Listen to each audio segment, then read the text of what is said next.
Hello students, कैसे हैं आप लोग। Welcome to English Point and this is Kaushal Keshav Sharma. आज की क्लास में टेंस की एक्सरसाइज और राइट में आप अपना टोटल स्कोर जरूर बताना कि आज की क्लास में आपका टोटल स्कोर कितना हुआ है। तो बिना देरी के हम करते हैं क्लास को शुरू। यहाँ पर मैं क्वेश्चन नंबर 1 से लेकर के 30 तक कंप्लीट करा चुका हूँ। आप लोग प्लेलिस्ट में जाके टेंस की प्लेलिस्ट में जाके दे सकते हैं। आज जो क्वेश्चन स्टार्ट होगा हमारा, ये होगा क्वेश्चन नंबर 31 से। 31 में है the farmers their farms if they had known that a thunderstorm was approaching. यानी जो किसान थे वो अपने खेतों को क्या कर देते, वो छोड़ देते यदि उन्हें पता होता कि एक थंडरस्टॉर्म यानी कि तूफान आ रहा है। तो ये सेंटेंस आपका लिखा हुआ है क्लॉज, ठीक है। कौन सा क्लॉज? कंडीशनल। पिछली जो क्लास इसमें हुई है कुछ सेंटेंसेज आए हैं वो आप देखिए। तो इफ क्लॉज है, कंडीशनल क्लॉज है। यहां पर क्या है, इफ क्लॉज आपका लिखा हुआ है पास्ट परफेक्ट टेंस में। कौन से टेंस में? Past perfect. तो दूसरा जो क्लॉज हमारा बनेगा वो बनेगा वुड है प्लस वर्ब की थर्ड फॉर्म से। इसे हम इम्पॉसिबल कंडीशन कहते हैं। तो राइट आंसर होगा, ये होगा ऑप्शन नंबर डी। क्या हो जाएगा आपका? फार्मर्स वुड हैव लेफ्ट, यानी किसानों ने अपने खेतों को छोड़ दिया होता यदि उन्हें ये पता होता कि ये तूफान आ रहा है। मतलब कि यहां पर रिग्रेट होता है। जो ये इम्पॉसिबल कंडीशन है ना, इसे हम इम्पॉसिबल कंडीशन कहते हैं। इम्पॉसिबल कंडीशन, ठीक है ना। एक प्रोबेबल, इम्प्रोबेबल और इम्पॉसिबल, इसमें रिग्रेट होता है, यानी ऐसा हो सकता था लेकिन नहीं हो पाया, ये बताता है। नेक्स्ट है क्वेश्चन नंबर है 32 में dash you hear the president's speech और क्वेश्चन मार्क, यानी आपने प्रेसिडेंट की स्पीच को सुना। क्वेश्चन बताना है। तो देखो सब्जेक्ट है आपका यू, हियर हो गई आपकी मेन वर्ब और वो भी वर्ब की फर्स्ट फॉर्म, ठीक है। द प्रेसिडेंट्स स्पीच आपका है ऑब्जेक्ट, क्लियर। तो वर्ब कौन सी आएगी? हैव लगाएंगे तो प्रेजेंट परफेक्ट बनेगा, वर्ब की थर्ड फॉर्म, यहाँ पर फर्स्ट फॉर्म है। हैज लगाएंगे तो भी वर्ब की third form, present perfect tense में आता है हैज और हैव। हैड लगाएंगे तो भी वर्ब की थर्ड फॉर्म, क्योंकि ये पास्ट परफेक्ट टेंस में यूज होगा। राइट ऑप्शन होगा option number D, did. Past indefinite, और पास्ट इंडेफिनिट हम इंटरोगेटिव कैसे बनाते हैं? डिड प्लस सब्जेक्ट और जो मेन वर्ब होती है उसकी वर्ब की फर्स्ट फॉर्म, ठीक है, इस तरीके से। तो नेक्स्ट है क्वेश्चन नंबर है 33 में है I dash to the movies with some friends last night. मैं कल कुछ दोस्तों के साथ कहां गया? मूवी देखने गया। अब हमें फिल करना have gone, went, am gone या एम गोइंग। इसमें से एक ऑप्शन को हटा देते हैं, सी। कोई स्ट्रक्चर नहीं है, एम के बाद वर्ब की थर्ड फॉर्म लगाए हम, ठीक है। अब यहां पर पूरे सेंटेंस को देखेंगे तो हमें समझ में आता है लास्ट नाइट, ये है आपका टाइम, और टाइम कौन सा है? टाइम है पास्ट का, ठीक है। और भी चीजें आप कर लो, जब भी कभी सेंटेंस में लास्ट या यस्टरडे, ठीक है, एगो, ये कुछ टाइम लगे हों तो ये पास्ट को रिप्रेजेंट करते हैं, और जो सेंटेंस बनाते हैं वो हम बनाते हैं simple past tense. Simple past tense मतलब पास्ट इंडेफिनिट टेंस। और पास्ट इंडेफिनिट कैसे बनाते हैं? सब्जेक्ट प्लस वर्ब की सेकंड फॉर्म। तो सब्जेक्ट आई है, गो का सेकंड फॉर्म यानी पास्ट सिंपल फॉर्म होगी वेंट। तो ऑप्शन नंबर राइट होगा, ये होगा ऑप्शन नंबर बी, क्लियर है। नेक्स्ट है क्वेश्चन नंबर है 34 में if I a doctor I would serve the poor. यदि मैं डॉक्टर होता तो मैं गरीबों की क्या करता? सेवा करता। अब यहां पर समझो, आई वुड, तो सब्जेक्ट के बाद दूसरा सेंटेंस यदि वुड से लिखा है और वर्ब की फर्स्ट फॉर्म, ध्यान देना, तो ये सेंटेंस भी आपका क्लॉज है। कौन सा क्लॉज है? Conditional clause. कौन सा क्लॉज? कंडीशनल क्लॉज है। इसके साथ साथ एडवर्ब क्लॉज है, एडवर्ब क्लॉज ऑफ कंडीशन। उसमें भी देखें तो क्या है यहाँ पर, इम्प्रॉबेबल कंडीशन है। क्या कंडीशन है, इम्प्रॉबेबल कंडीशन। इम्प्रॉबेबल कंडीशन मतलब इमेजिनरी, इमेजिनरी कंडीशन है, यानी ऐसा रियल में होने वाला नहीं है। जैसे मैं सोचूं आई एम अ टीचर, लेकिन मैं इस बात को बोलूं तो ये क्या है, मेरे लिए इमेजिनरी है, ना तो मैं कभी डॉक्टर बनूंगा और ना ही मैं एज ए डॉक्टर के रूप में गरीबों की सेवा कर पाऊंगा, है ना। तो ये मैंने क्या किया, ये मैंने की केवल इमेजिनेशन।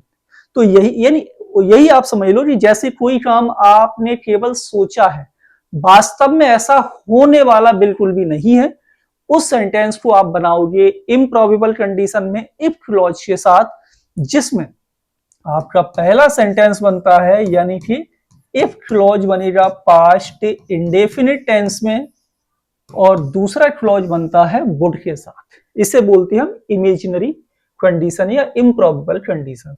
तो ये होगा इफ आई वर, ठीक है, if I were a doctor I would serve the poor. चलिए नेक्स्ट बढ़ेंगे, कौन सा ऑप्शन है राइट, राइट आंसर है ऑप्शन नंबर आपका सी। नेक्स्ट है क्वेश्चन नंबर है, और ये है आपका okay 35, the plane will take off when the thunderstorm, यानी प्लेन टेक ऑफ होगा जब, ये क्लॉज, ये सेंटेंस भी आपका क्लॉज है। क्लॉज पे थोड़ा सा ध्यान देना है। क्लॉज कौन सा है, ये एडवर्ब क्लॉज है। एडवर्ब क्लॉज में कौन सा क्लॉज है, एडवर्ब क्लॉज ऑफ टाइम है। व्हेन द थंडरस्टॉर्म, ये आपका सबऑर्डिनेट क्लॉज है। कौन सा है, subordinate clause. The plane will take off आपका प्रिंसिपल क्लॉज है, ठीक है, ध्यान रखना। सबऑर्डिनेट क्लॉज हमेशा प्रिंसिपल क्लॉज पर क्या होता है, डिपेंड होता है, इसलिए इसे हम डिपेंडेंट क्लॉज भी कहते हैं, क्योंकि ये प्रिंसिपल क्लॉज पर डिपेंड है। अब वहां क्या फिल करना है वो समझ लो। व्हेन कंजंक्शन है, यदि एक क्लॉज आपका फ्यूचर में लिखा हो, ठीक है, और एडवर्ब क्लॉज ऑफ टाइम का कंजंक्शन लगा हो, ठीक है, क्या टाइम कंजंक्शन लगा हो, तो दूसरा क्लॉज जो बनेगा हमेशा याद कर लो सिंपल प्रेजेंट टेंस में ही बनेगा। किसमें बनेगा, प्रेजेंट इंडेफिनिट टेंस में। तो द थंडरस्टॉर्म क्या हो जाएगा, स्टॉप्स, स्टॉप्स, यानी कि option number A, question number 35 में जो राइट आंसर होगा ये होगा option number A. Next question है 36, when the doctor the patient was already, क्या बताना, दोनों जगह फिल करना है। और यहां पर ये जो पूरा क्लॉज लिखा है ये भी आपका एडवर्ब क्लॉज है, एडवर्ब क्लॉज ऑफ टाइम है।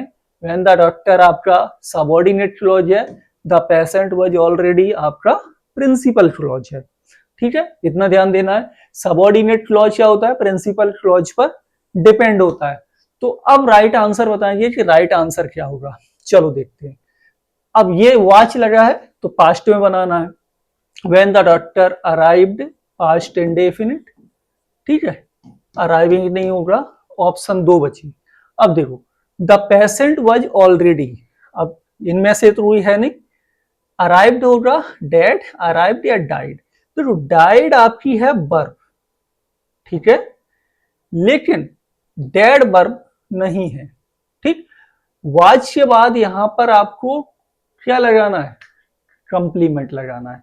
ऑलरेडी आपका एडवर्ब है, ठीक है, और राइट आंसर होगा आपका ये होगा dead. When the doctor arrived the patient was already dead, जब डॉक्टर पहुंचे तो पेशेंट पहले ही मर चुका था। यस, नेक्स्ट है 37, एंड 37 में क्या है, इफ यू लिटर, लिटर मतलब होता है गंदगी फैलाना, लिटर मीन्स गंदगी फैलाना। यदि तुम गंदगी फैलाओगे तो you dash to a fine, तो आपको क्या करना पड़ेगा, फाइन देना पड़ेगा। इफ लगा है यानी कि ये भी आपका कंडीशनल क्लॉज है, इफ क्लॉज है, subordinate clause and principal clause, ये प्रिंसिपल क्लॉज पर डिपेंड है। Will have, would have, will had या वुड हैड, तो प्रेजेंट इंडेफिनिट में लिखा है ये, तो ये कैसे बनेगा, तो ये प्रोबेबल कंडीशन है, याद कर लो, इफ प्लस प्रेजेंट इंडेफिनिट, ठीक है, ये प्रोबेबल कंडीशन। तो दूसरा क्लॉज बनेगा वो बनेगा फ्यूचर इंडेफिनिट टेंस में। ओके, यू के साथ लगाइए आप विल के साथ फर्स्ट फॉर्म आती है, ये नहीं आएगा, ये है ही नहीं, ये है नहीं, ऑप्शन नंबर ए राइट होगा, यू विल हैव टू पे अ फाइन, आपको फाइन चुकाना पड़ेगा। क्लियर। नेक्स्ट है सेंटेंस नंबर है 38, the life guard who not let the children at the deep end of the pool. ठीक है, वर्ब फिल करना है और ध्यान देना है कि कौन सी राइट वर्ब यहां पर प्रयोग हमारी की जाएगी। ठीक, चलो देखते हैं। तो यहां पर मेन वर्ब है वो है आपकी लेट। तो जब भी सेंटेंस में लेट वर्ब हो, ध्यान दो, इसके बाद आता है एक ऑब्जेक्ट, कंपलसरी आएगा ही आएगा। इसके बाद आती है आपकी बेयर इन्फिनेटिव, क्या आएगी, बेयर इन्फिनेटिव। बेयर इन्फिनेटिव का मतलब होता है वर्ब विदाउट टू, यानी कि वर्ब की फर्स्ट फॉर्म लेकिन उसमें टू नहीं लगाना है। जैसे एक सेंटेंस आपने पढ़ा, लेट मी गो, मुझे जाने दो, लेट मी गो। लेट मेन वर्ब है, इंपरेटिव सेंटेंस है, मी आपका ऑब्जेक्ट हो गया, गो आपकी इन्फिनेटिव। तो स्ट्रक्चर याद करो, लेट प्लस ऑब्जेक्ट और यहां क्या आएगा, वर्ब की फर्स्ट फॉर्म यानी बेयर इन्फिनेटिव, और बेयर इन्फिनेटिव क्या है यहां पर, ऑप्शन नंबर बी, यानी कि स्विम, ये होगा राइट।